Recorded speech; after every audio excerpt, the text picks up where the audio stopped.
কাল শহীদ মিনারে 2 লাখ মানুষের সমাবেশের আশা সংগঠকদের। বিপ্লবের ঘোষণাপত্রে থাকবে বৈষম্যহীন রাষ্ট্রের রূপকল্প।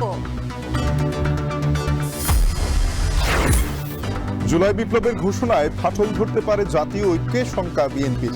আবারও নির্বাচনের তাগিদ তারেক জিয়ার।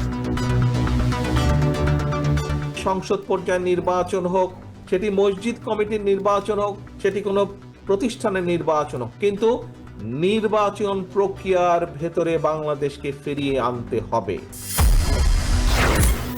নিষিদ্ধ না হলে নির্বাচনে আসতে বাধা নেই আওয়ামী লীগের, বললেন সিইসি। বাইরের কোনো চাপ নেই কমিশনে।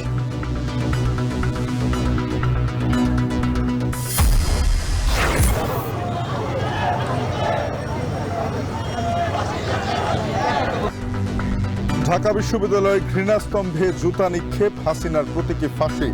স্বৈরাচারের চিহ্ন মোছা যাবে না বলছেন শিক্ষার্থীরা।